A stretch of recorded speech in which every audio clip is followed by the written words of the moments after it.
Lider... Além do mais, liderou equipes multiculturais para a identificação e implementação de melhores práticas de manufatura, além de estabelecer diretrizes para o desenvolvimento de novos produtos em escala global. Hoje em dia, ele lidera projetos de inovação aberta em colaboração com o setor produtivo. Bom, espero que gostem da palestra. Pode ir, professor. Legal, obrigado, Luísa. Vou compartilhar aqui então meu PowerPoint aqui com vocês. Vejam se está aparecendo aí direitinho.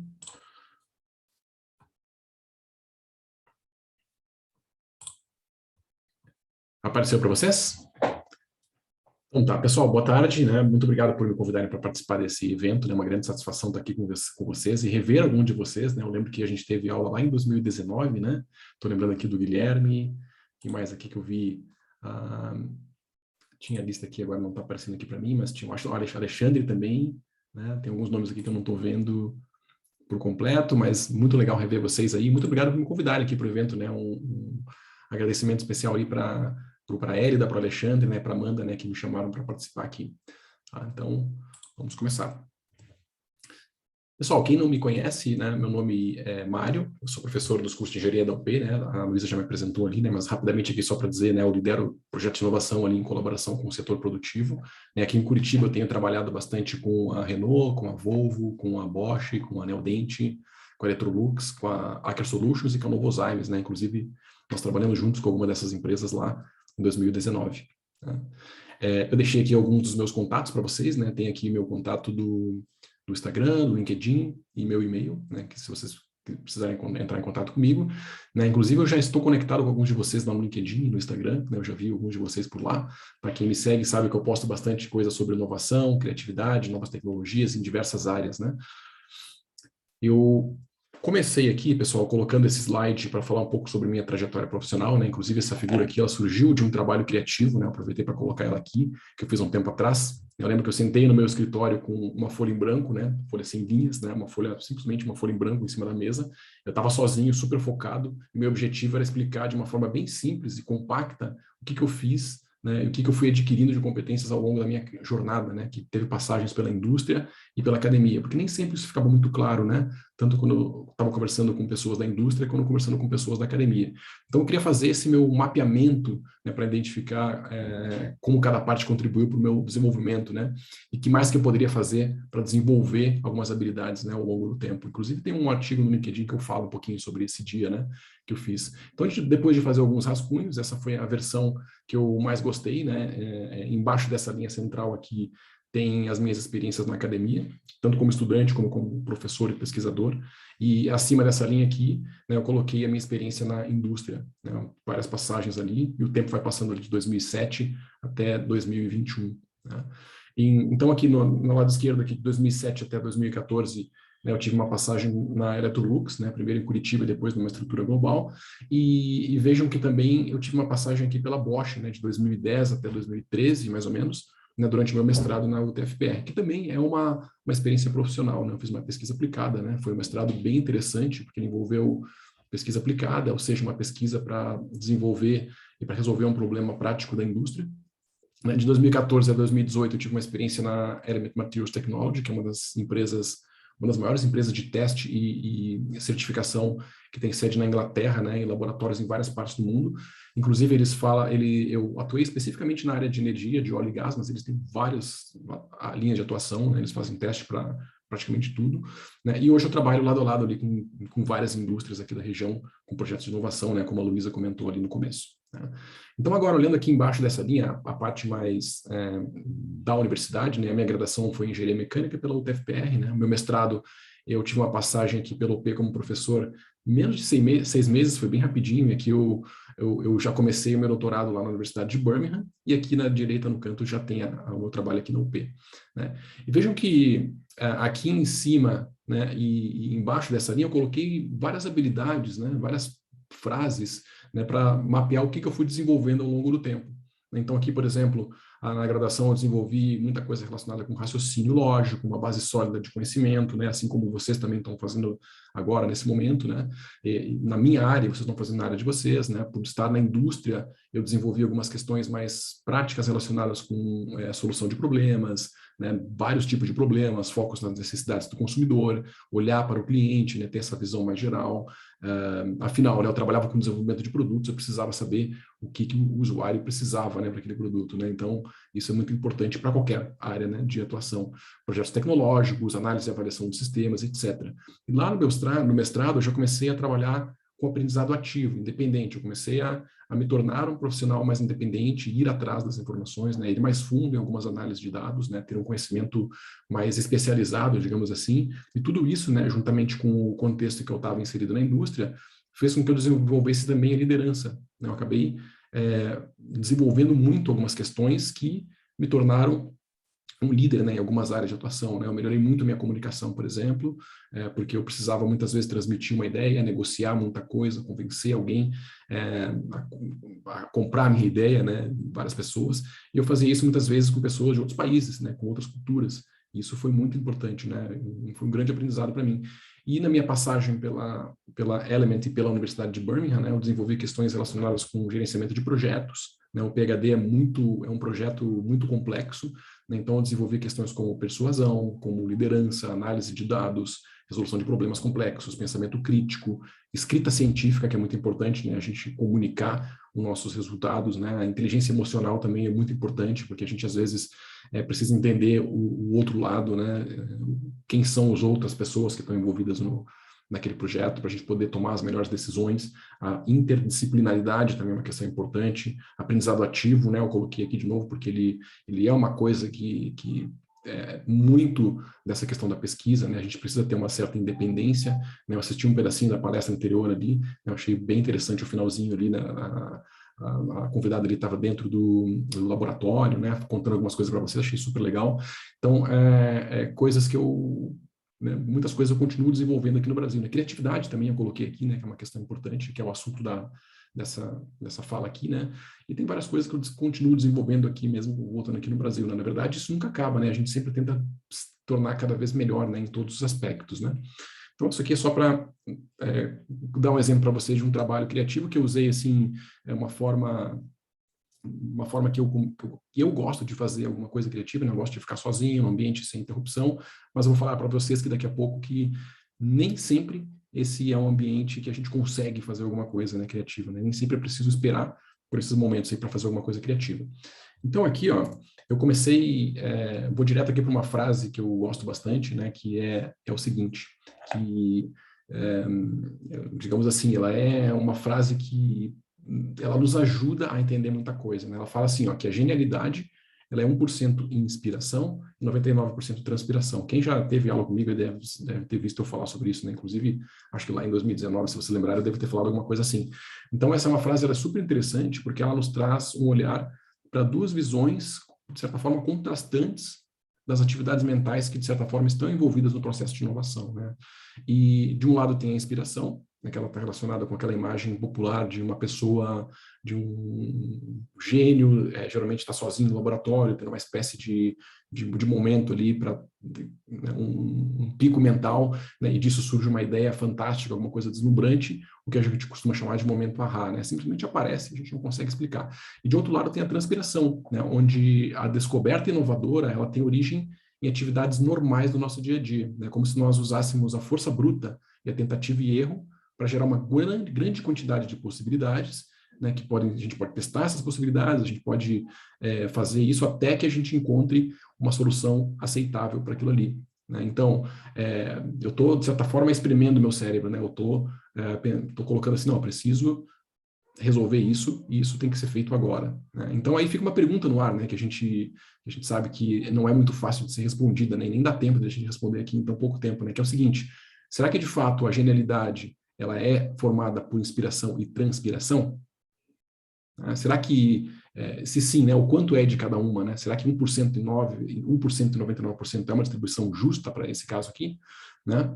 E mais, né? Será que é só isso que tem lá? Então, tem mais alguma coisa nessa fórmula, entre aspas, aí, né? Será que tem mais algum elemento? Não sei, né? Pode ser que sim, pode ser que não.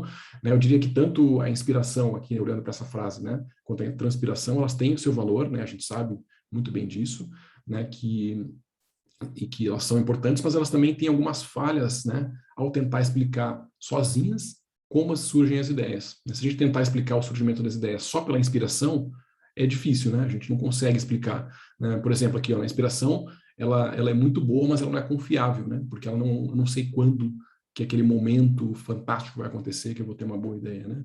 Ou seja, quando eu vou ter uma ideia brilhante e se eu vou ter, né? Geralmente, na prática, não dá para dizer assim, poxa, hoje eu não estou inspirado, não estou inspirada, vou esperar mais alguns dias, né? Algumas vezes a gente precisa daquela ideia para aquele momento específico, né? Então a gente sabe que para a grande maioria dos casos não funciona assim, né? Muitas vezes. Então a gente tem prazo, precisa cumprir aquilo de certa forma, etc. E a transpiração, ela também gera resultado, né? Ela, de certa forma, né, ela força um resultado, né? Mas ela não consegue explicar também como que aquelas ideias que não são óbvias apareceram ali. Elas simplesmente apareceram. Como que elas apareceram? Sei lá, será que foi a inspiração? Será que foi a transpiração? Né? Não sei. Né? Então, no final de contas, essa frase ela é muito interessante, né, para a gente refletir, porque ela provoca esse tipo de reflexão sobre como as ideias são geradas, como elas aparecem, né? Apesar de ser muito importante, muito interessante, ela não nos dá todas as respostas, né? Existem vários estudos e várias abordagens que tentam explicar o processo criativo de uma forma mais simples e mais abrangente, mas a gente sabe que é um processo super complexo, né? Não é tão simples assim. Tá?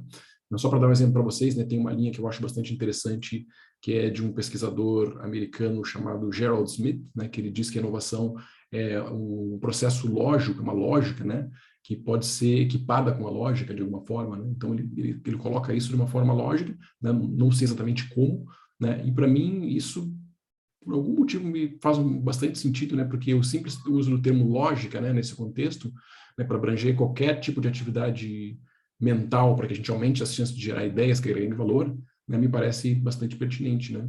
E sei lá o que tem lá dentro dessa lógica, né? Mas é um processo lógico, né? E o legal é que essa lógica ela tem digamos, ela estaria em algum ponto entre a inspiração e a transpiração, né? E nos daria ferramentas mentais para gerar essas ideias, né? Então, mais ou menos essa aqui que é a lógica, né? Que ele fala ali. Né? Então, fica uma pergunta, né? Afinal, por que eu estou falando tudo isso, né? Qual que é o propósito disso, né? Então, é só a gente pensar, né? O tempo todo a gente precisa gerar ideia para resolver algum problema, né? E no fundo, né, quando a gente está gerando ideia para alguma coisa, a gente está tentando resolver algum problema. Seja um problema no laboratório, seja algum problema, seja, né, qualquer contexto, a gente está sempre resolvendo problemas, certo? Então, gerar ideias, né, ou resolver problemas é uma parte crítica do processo de inovação, né? Inovação é uma coisa importante, né, para a área de vocês também, né? Bioprocessos e biotecnologia, né? Assim como para qualquer outra.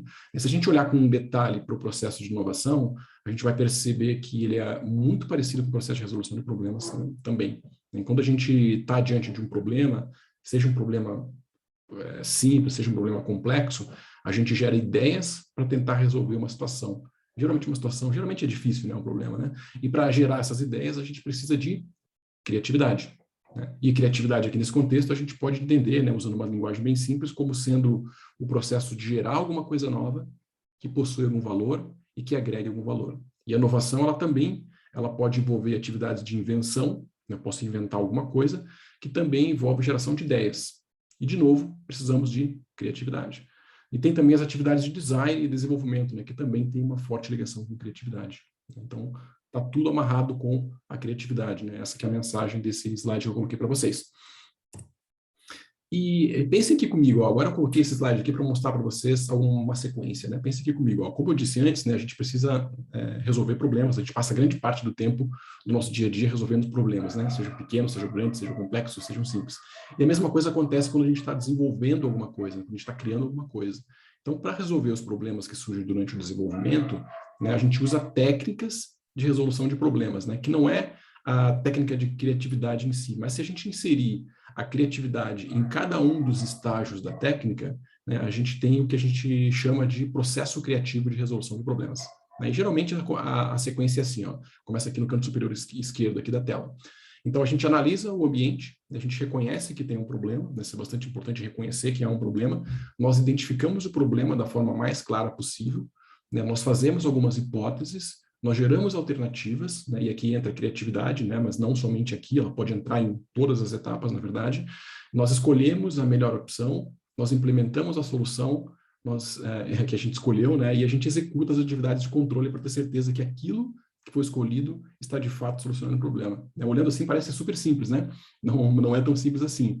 Né? Mas se a gente usar o processo criativo nessa sequência, o nosso resultado, né, para resolver aquilo vai ser infinitamente melhor. Né? Por quê? Porque a gente aumenta a chance de a gente gerar um produto inovador, de a gente gerar uma coisa nova, de a gente trazer uma coisa nova para a nossa área, né? De certa forma, a gente promove, isso aqui promove a melhoria contínua, aumenta a produtividade, aumenta a eficiência, dá mais agilidade, dá mais flexibilidade, etc. Né? E aumenta o desempenho e a qualidade daquilo que está sendo desenvolvido, né? De uma forma bem simplificada. Tá? Então, até esse ponto aqui, ficou muito claro, então, que o principal objetivo do processo criativo é pensar além dos limites convencionais. Né? Pensar além dos limites convencionais é uma forma mais bonitinha de dizer assim, pô, vou pensar fora da caixa. Né? Mas, às vezes, a gente precisa também pensar dentro da caixa, né? Como eu costumo falar também, pensar na caixa, às vezes, a resposta pode estar ali na nossa frente, a gente não está vendo. Né? Então, além dos limites convencionais e dentro dos limites convencionais também, né? Por que não? Né? E a gente precisa acreditar na nossa imaginação, né? E colocar isso tudo em prática para a gente gerar alguma coisa que realmente agregue valor e faça diferença. Afinal de contas, é isso que a gente está buscando, né? Em qualquer área. Tá? Então, a gente já sabe que a criatividade é importante e a gente tem ideia de como funciona o processo criativo. Né? Agora, uma pergunta que fica aqui para a gente, né? Como usar a criatividade de forma efetiva nas etapas do processo que a gente acabou de colocar ali, né, naquele gráfico, naquele fluxograma. Né? Essa que é a pergunta, que é a questão importante. E aqui entra a transpiração, né, que é o suor, né, o trabalho em equipe, muitas vezes, né, o esforço colaborativo, que também é muito importante aqui. Então, aquilo que nós falamos agora há pouco, né, de transpiração, né, na prática existem muitas técnicas e ferramentas, né, muitas mesmo, né, que nos ajudam a fazer isso, porque a gente geralmente não consegue esperar, né, aquele momento super, que eu tenho aquela ideia brilhante, né, geralmente ele não aparece quando eu quero, né, ele aparece, né, em algum momento, né, e pode ser que não seja no momento que eu preciso. Então, ao invés disso, a gente pode usar métodos sistemáticos, né, ao invés disso não, né, além disso, né, porque a gente também precisa da inspiração, né? Às vezes a gente precisa, como eu dei o exemplo lá no começo, né? Para fazer aquele diagrama que eu fiz, eu simplesmente precisava sentar ali num lugar sem distração, um lugar com uma certa iluminação, né? Um lugar com um ambiente que me deixasse, de certa forma, inspirado, né? Que não poderia esperar aquele momento de inspiração. Tinha que ser naquele momento, né? Inclusive, às vezes eu coloco no meu calendário, eu coloco na minha agenda, inclusive, tempos para criatividade. Né? É o meu tempo criativo comigo mesmo, né? Eu converso, né, comigo mesmo, de certa forma ali, e tento gerar ideias para alguma coisa. E às vezes pode ser que aquele momento não seja o melhor momento, mas eu coloquei ali e falei, não, agora eu tenho que fazer. Então, é agora, né? Então, faço, pelo menos, tiro da cabeça aquelas ideias e depois eu trabalho com elas de uma forma mais específica, né? Então tá, então a gente pode usar métodos sistemáticos, a gente pode usar métodos intuitivos, métodos provocativos, etc., né, e fazer com que todos, né, independente se a pessoa é altamente criativa ou não, né, que a gente trabalhe em conjunto para extrair o máximo potencial desse conjunto de pessoas e gerar soluções inovadoras. É muito divertido gerar soluções inovadoras, gerar ideias em conjunto, né? A gente sabe que essas reuniões de brainstorming são super legais, né? A gente consegue sempre de uma forma divertida, gerar ideias de uma forma colaborativa. E essa nuvem que eu coloquei aqui, ela tem umas 200 técnicas aqui que eu encontrei na literatura, né? Existem vários tipos de técnicas, né? Algumas são derivadas de outras, né? Tem técnicas de inventário que, de certa forma, envolvem coleta de uma grande quantidade de informações ou dados em torno do problema. Tem as técnicas associativas, em que se incentiva a espontaneidade, né? Geralmente um grupo de pessoas, né? Para gerar uma grande quantidade de ideias em um curto espaço de tempo. Né, as técnicas de confronto, né, aqui a ideia é pensar fora das referências e limites, né, e isso pode levar a pontos de vista completamente novos e inesperados, né, bastante importante. Técnicas de provocação, que tentam quebrar hipóteses, né, ideias pré-estabelecidas, pré-concebidas. A gente vai ver alguns exemplos depois. A princípio parece estranho, né, mas a ideia é justamente essa, né, eu tento tornar aquilo que é familiar para mim, né, estranho, né, e fazer o que é estranho se tornar familiar. Isso é bastante importante para o processo criativo, que ele faz a gente dar uma volta no pensamento, né?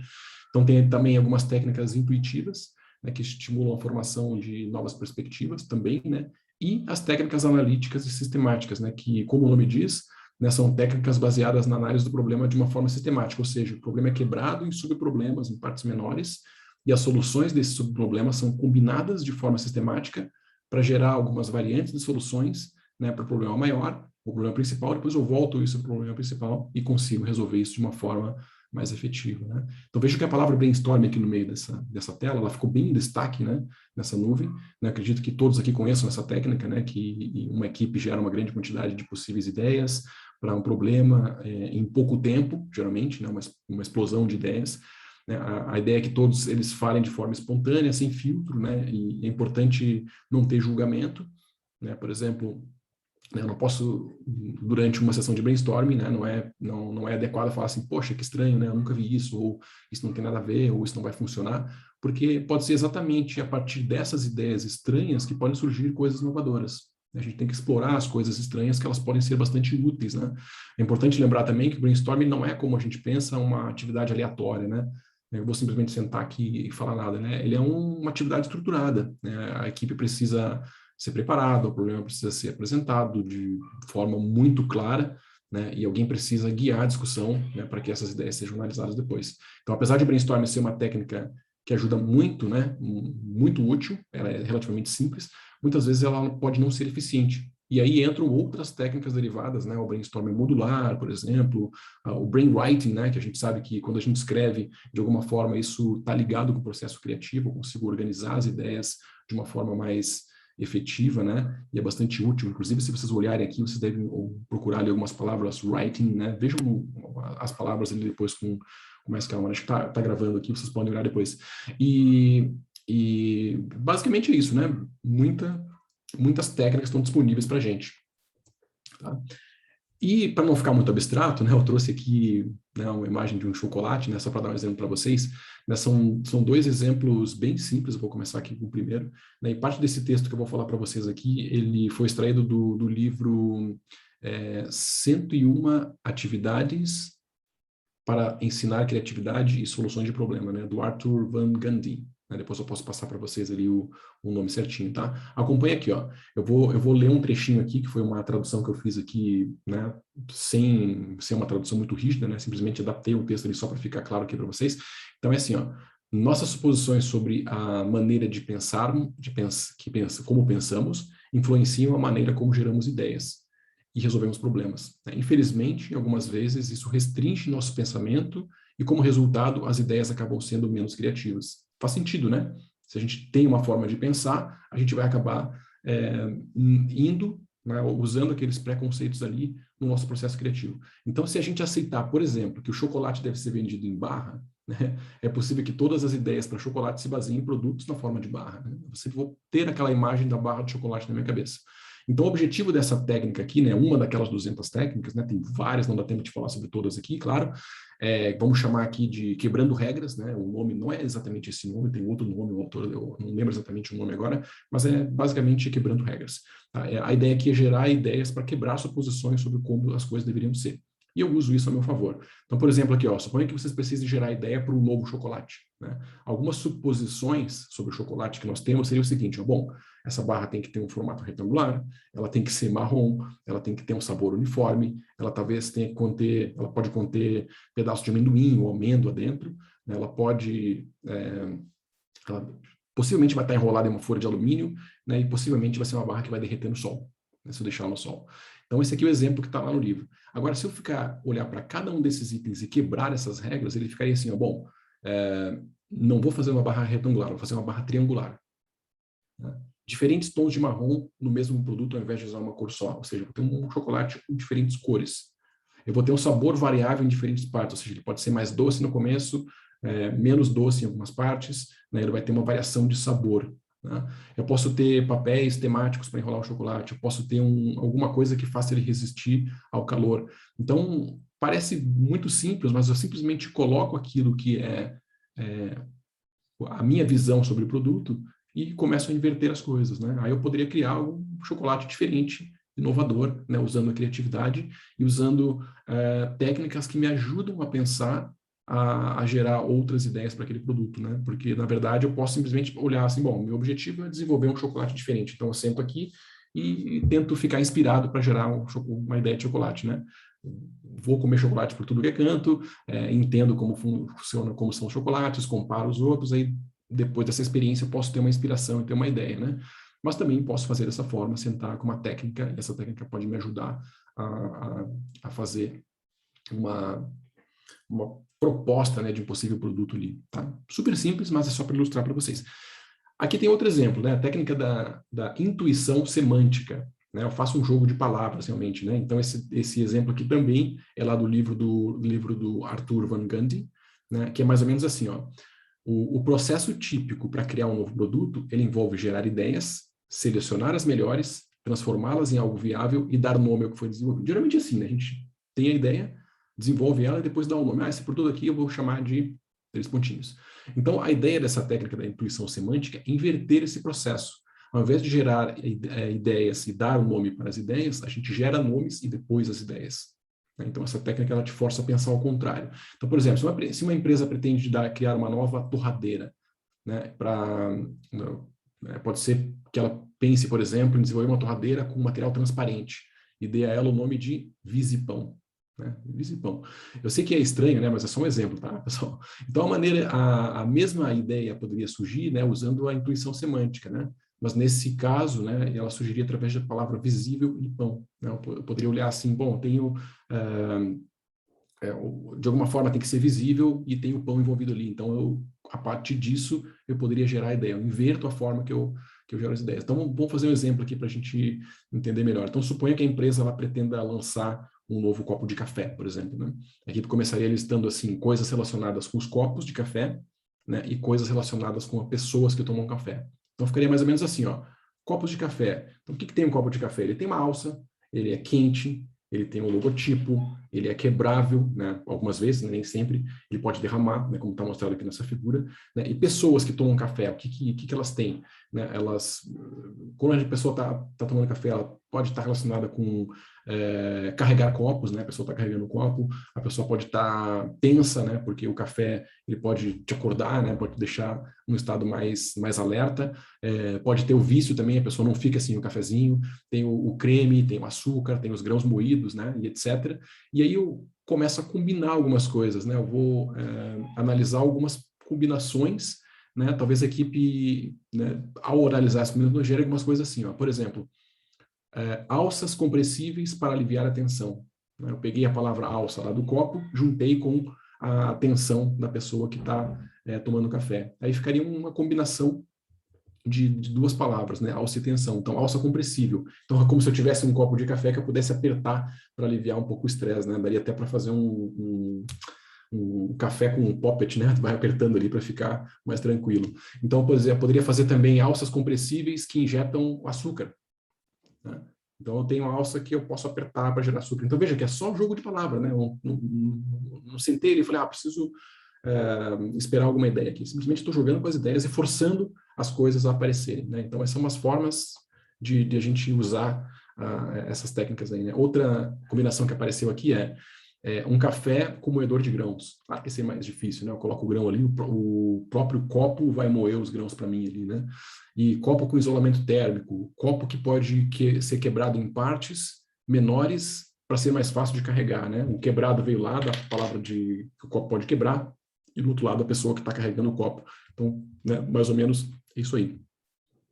Então, pessoal, daí é para ficar aqui, né, como eu falei, né, a tarde toda falando sobre técnicas de criatividade, porque, como eu falei, tem várias, né, muitas mesmo, né, e vários exemplos interessantes, né, mas não dá tempo, né, então a gente pode ir fechando por aqui, né. Eu não sei quanto tempo vocês tinham programado, né, mas a gente pode abrir para alguma discussão também, se for o caso, né. Não sei como é que vocês estão planejando fazer a partir daqui, né? Mas agradeço a atenção de todos, né? A apresentação foi curtinha, né? Acho que estava até 45, né? Que vocês tinham planejado. Um pouquinho antes aqui, a gente deixa um tempinho para... talvez a gente possa aproveitar esse tempo aqui para uma coisa aqui, ó. Eu deixei meu agradecimento aqui final, né? Para vocês, pela atenção. E também Coloquei aqui alguns livros, se alguém quiser falar, quem quiser alguma dica ainda do que ler sobre criatividade. Tem muitos livros legais aqui, né? Por exemplo, esse Startup Enxuta, que eu li no começo desse ano, né? Ele é um livro bastante interessante, que ele fala sobre intraempreendedorismo, né? Como você empreender dentro de uma grande corporação, e tem todo o movimento de Startup Enxuta ali, né? É um modelo de negócio, né? Que tem sido adotado aí em várias partes do mundo, né? Uma maneira de idealizar produtos e serviços, né? Bastante interessante esse livro, né? Eu sugiro para vocês aí. Há um outro aqui que eu coloquei, O Dilema da Inovação, né? Um clássico, né? Do Christensen, né? Ele explica ali a teoria da inovação disruptiva, né? Ele é professor de Harvard, né? Ele é conhecido, né? Super conhecido por esses livros aí da área de inovação, vale muito a pena, né? Ele coloca assim, ó, que as empresas de sucesso elas fracassam justamente porque aplicam dois princípios de boa gestão, né, nas suas escolas de negócio. Primeiro, as empresas devem ouvir e reagir às necessidades dos seus melhores clientes. Né? Poxa, mas como assim, né? Não dá certo? Né? Foi isso que ele colocou no livro mesmo. E as empresas devem focar seus investimentos nas inovações que prometem maiores retornos. Então, ele coloca que justamente ao tentar fazer isso, né, as empresas falham. Não é? Esse é o dilema que ele coloca ali. E é um livro muito interessante. Outro que tem aqui legal, que é do Peter, do 0 a 1, também é né, ele não é uma forma do sucesso, né, como o do 0 a 1, mas ele coloca algumas questões ali que podem ajudar ali a vocês entenderem algumas questões. Né? 10 Faces da Inovação, que eu imagino que é um livro bastante interessante também para vocês, do Tom Kellen. Né? Descreve ali experiências do mundo corporativo, né, como consultor, né, de empresas, consultor de inovação, acho que vale a pena. E sempre falam sobre criatividade, né? Inovação para o crescimento, estratégia do Oceano Azul, e aqui o meu preferido, pessoal, esse aqui, ó, Criatividade S.A. Se vocês quiserem ler um livro dessa página aqui, leiam esse aqui, ó, Criatividade S.A., que é do Ed Catmull, né? Que ele era, eu não sei se é ainda, né, o CEO da Pixar, né, né, que agora é da Disney, né, tudo junto. Então ele conta muita coisa dos bastidores de toda a negociação da Disney, ele conta sobre o Brain Trust, que é um lugar onde eles criaram para ter um ambiente livre de julgamento para poder liberar a criatividade. Então tem muita coisa de criatividade ali dentro da história dele, né? E toda a história de como eles criaram o Toy Story, como que eles começaram a ter toda a interface ali, né, da Pixar com a Disney, tem o Steve Jobs na jogada também ali, tem muita coisa legal que dá para a gente captar ali, e é um livro fantástico, né? Além de ser uma história legal, ele fala bastante coisa de criatividade que vocês podem captar ali. Tem o livro do Tim Brown também, do Design Thinking, que é bem interessante, né? Um clássico aí também dessa área, né? Muito Além da Sorte, também do Christensen, e 10 tipos de inovação do Larry Keeley, né? Que eu acho que fecha aí minha lista de sugestões para vocês. E eu acho que deu quase, né? 7h41, né? Podemos fechar aqui, né? Muito obrigada, professor, pela sua palestra. Todo mundo elogiando, e temos algumas dúvidas para você. Manda aí. Primeiro, qual que é a diferença, nos primeiros slides que você passou, a diferença entre reconhecer e identificar um problema? Atrás, isso. Aqui, né? Então, reconhecer que tem um problema está relacionado a gente saber que existe um problema, né? A gente, realmente existe um problema, né? Porque às vezes a gente não reconhece que existe um problema, né? E identificar um problema é saber mais detalhes sobre ele, né? Como que são muito próximos, né, na verdade, né? Talvez até poderia juntar em um item, né? Que um item de reconhecer o problema ou identificar o problema, né? Porque parece meio óbvio a gente saber que o problema existe, mas nem sempre é tão óbvio, né? A gente saber que existe um problema, a gente reconhece que existe um problema aqui. A gente costuma, em algumas situações, simplesmente ignorar, né, a presença de um problema. E às vezes a gente digamos assim, reconhecer que ele está ali é um grande desafio também, é um passo importante do processo. Aí depois, identificar o problema seria identificar em que contexto ele está, como que ele está, de certa forma, atrapalhando tudo, como que ele é um problema, né? Como que ele pode interferir digamos, naquele processo onde ele está, naquele sistema que ele está inserido, né? quais são os impactos dele, de certa forma, né? A gente caracterizar o problema, né? Talvez mudar um pouquinho as palavras ali ficaria um pouquinho mais claro. Mas legal a pergunta, né? Legal a pergunta. Principalmente porque traz essa questão de a gente ter que reconhecer e que existe um problema que nem sempre a gente reconhece, né? A gente acha, não, tá tudo bem, mas tem um problema. Tá? Geralmente tem. Obrigada. A próxima pergunta a gente tem como tornar a criatividade um hábito ou não? Olha, pergunta super boa, super boa. Eu não sei dizer exatamente onde estão essas perguntas que elas estão onde? Elas estão na transmissão de vocês? Está sendo transmitido aqui também? Só por curiosidade que eu não vi aqui no chat, né? Eu estava querendo ler aqui, mas vamos lá, respondendo aqui então. Tinha travado aqui, perdão. Criatividade é um hábito. Perdão. As perguntas elas foram passadas no chat e privado para a gente repassar. Ah, tá. Eu entendi eu achei que ela estava sendo transmitida no YouTube, alguma coisa assim, estava lá no YouTube. Até fiquei curioso. Curiosidade minha só. Obrigado. Então tá, olha só. Como fazer da criatividade um hábito, é isso, né? Olha só, é uma coisa que eu falei para vocês ali, né, no comecinho. A gente não pode dizer que é só o hábito, né? Digamos assim, só a questão da transpiração, usar as técnicas ali, né? Eu posso, assim, por exemplo, eu quero me tornar uma pessoa mais criativa. Então, eu vou colocar na minha agenda aqui toda sexta-feira de manhã, ou toda segunda de manhã, ou terça de tarde, eu vou colocar na minha agenda um horário para gerar ideias ou para estimular a criatividade para a minha vida, ou para uma área específica de algum trabalho, etc. Né? Um momento ali meu para fazer isso. E isso pode se tornar um hábito, sim, né? Isso vai acabar te desenvolvendo, vai acabar te tornando uma pessoa que vai refletir mais sobre as coisas, tu vai ter aquele... Vocês já leram aquele livro O Poder do Hábito, né? Lá tem a questão de...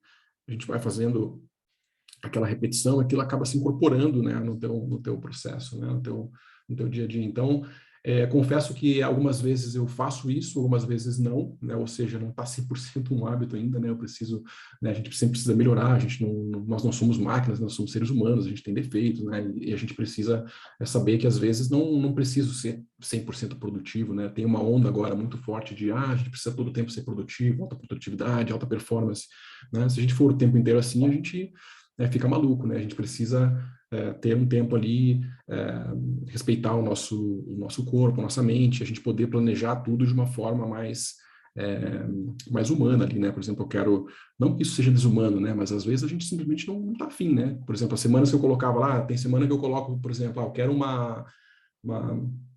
quero pensar num projeto aqui na terça de manhã, eu coloco na minha agenda. Então, tá um tempo ocupado, né? Isso te ajuda bastante, porque, teoricamente, tu não vai marcar outra reunião naquele horário, porque tu tem ali, né? E tem que criar esse comprometimento, né? Tem uma hora ali comigo, uma reunião comigo sobre criatividade, ou com algum grupo de criatividade, né? E isso é muito importante, porque tem empresas que fazem isso, né? Elas têm lá o Creative Time, né? Elas sentam ali e jogam ideias, né, para alguma coisa, né, para alguma pauta específica daquela semana ou para alguma coisa assim. Então, isso pode sim virar um hábito, né, respondendo, né, depois dessa volta toda, né, eu acabei respondendo muito longo, né, mas a resposta é sim, né, é possível sim. Por que não, né? Obrigada, professor. A vocês. A última... Perdão? Então, você deu uma lista, né, de livros recomendados. Tem algum filme ou documentário para recomendar também? Tem um documentário muito legal sobre criatividade no Netflix, que agora não lembro o nome, deixa eu lembrar aqui, eu acho que é Abstract, não sei se alguém já viu, que ele fala sobre criatividade. Se alguém puder pesquisar no Google aí, eu acho que é Abstract, se não me engano. Deixa eu fazer isso agora aqui para ver se eu acho também o nome certinho para vocês. É uma série muito legal que fala sobre Abstract, Netflix.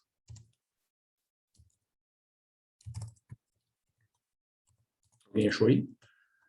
Para ver se é esse mesmo nome, ou será que eu falei? É Abstract mesmo. Ele tem um Abstract escrito assim em colorido, né, com fundo preto. É uma série muito legal. Né, ela tem vários episódios ali, não sei quantas temporadas tem, mas eu assisti algumas já, tá? E são bem desse lado de criatividade. Tem várias outras, né? Vários outros filmes também que são interessantes. Não vem nenhum na cabeça agora. Eu posso depois passar para vocês eu tenho uma lista aqui do que eu assisto, o que eu pretendo assistir para frente, o que eu pretendo ler, e posso resgatar ela lá e passar para vocês. Inclusive, vocês me lembraram agora que eu preciso olhar essa lista com mais frequência, né? Para criar um hábito ali de olhar e colocar em dia, né, essas questões, né? Às vezes a gente esquece. É muita coisa para fazer, né? A gente às vezes acaba se perdendo um pouquinho. Mais uma pergunta? Só mais uma, professor, que essa é sai um pouco da área da criatividade, vai um pouco mais para sua carreira. Tá. A pergunta é de como foi para você ir para o exterior, tipo, todo o processo, enfim.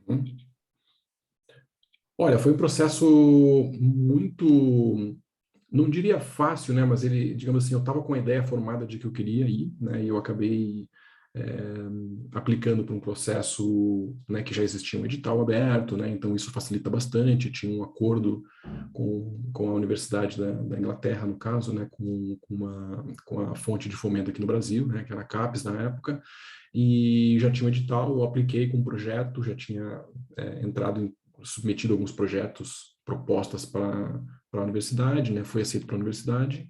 E a partir daí, né, tudo parece simples, né? E realmente não foi tão complicado mesmo, né? Porque quando a gente tem uma ideia que a gente quer realmente fazer uma coisa e consegue contatos, né, com as pessoas e faz uma proposta bem desenhada, é muito difícil não acontecer, né? Acho que a grande chave aí é vocês terem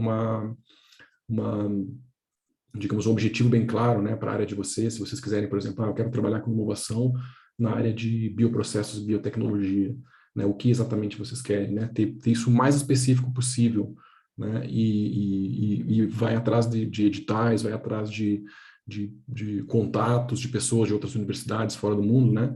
Acho que uma questão importante foi eu ter também o contato da pessoa lá, eu conversar com a pessoa e fazer toda essa discussão de se isso seria um projeto interessante para a universidade, né, e assim por diante. Geralmente, uma boa estratégia nesse caso aqui é a gente buscar, por exemplo, eu quero trabalhar com inovação, bioprocesso, biotecnologia, né, não vou falar alguma coisa muito específica, que pode ser que eu fale alguma coisa errada da área de vocês, tá? Vou falar assim de uma forma bem geral. Então, vocês vão lá, vocês vão pesquisar. Poxa, né, vocês estavam aqui agora há pouco com uma profissional ali da Fiocruz, né? Então, a Fiocruz é uma referência aqui no Brasil. Vocês vão procurar quais são os laboratórios no mundo, quais são os centros de pesquisa no mundo que trabalham com o assunto que vocês querem. E a partir daí, vocês vão estabelecer contatos com essas pessoas, né? Vocês vão fazer um networking, né? Mandem mensagem para essas pessoas. Fala assim, olha, eu trabalho aqui, eu sou estudante aqui do curso de engenharia de bioprocesso, biotecnologia, estou buscando mais informações a respeito disso, gostaria de, por exemplo, entender melhor como é a profissão nessa área, estou tomando algumas decisões da minha carreira, poderia trocar uma ideia, estou pensando já o que eu posso fazer depois de me formar, fazer um mestrado, fazer um doutorado, etc. E convida a pessoa para tomar um café. Ó, tem até um café na tela aqui, ó, né? Coincidentemente aqui, ó, que eu tinha deixado aqui. Convida a pessoa para tomar um café, né? Nem que seja um café virtual, conversa com a pessoa, eu fiz muito isso, né? De simplesmente mandar mensagem, convidar a pessoa para conversar. Isso funciona muito, né? Funciona muito. As pessoas gostam de fazer isso. Às vezes a gente olha o currículo da pessoa e pensa assim, poxa, essa pessoa aqui, caramba, essa pessoa não vai ter tempo para falar comigo. Então pode ser que tenha, né? Manda lá, né? Não custa tentar. Manda lá, conversa com a pessoa, puxa uma conversa e a pessoa pode te chamar. Tem vários caminhos, né? LinkedIn, Instagram, pode mandar por e-mail, né? Como quiser, né? Eu acho que é por aí. E a partir do momento que vocês criam essas relações com essas pessoas, automaticamente a própria pessoa do outro lado lá pode pensar assim, poxa, surgiu aqui uma oportunidade de bolsa de doutorado, né, totalmente paga pela universidade, e aquela pessoa lá que eu conversei uma semana passada, poxa, lá de Curitiba tem todo o perfil aqui que eu preciso, né, ou ela pode ser um candidata forte aqui para isso aqui. Aí te manda ali. Então, fiquem antenados, né? Conversem com pessoas, ter contatos com esses grandes centros das áreas que vocês têm interesse, eu acho que é o grande chave, né? Que foi o que eu fiz, eu acho que é o grande chave para esse sentido, né?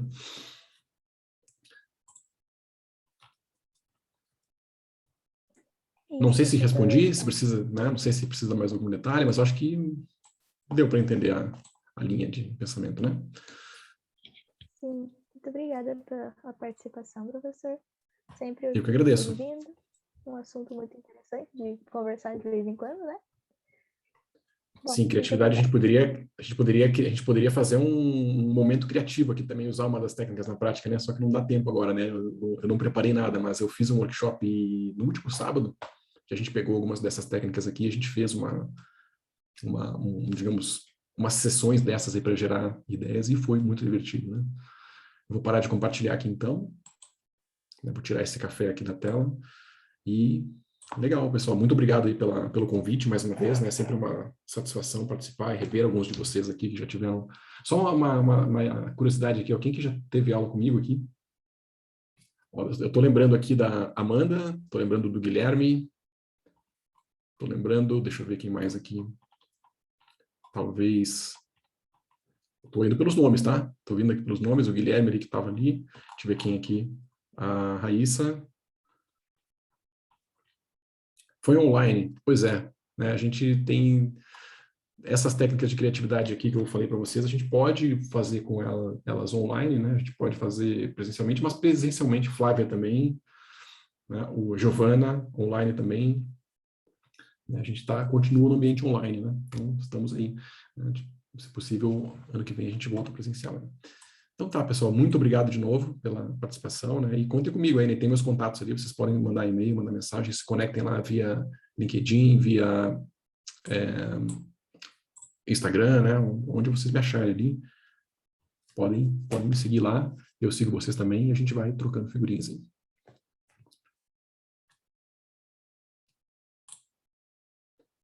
Pessoal, boa tarde para todos. Esse é a última do dia ou tem mais alguma? Essa é a Tem última. mais?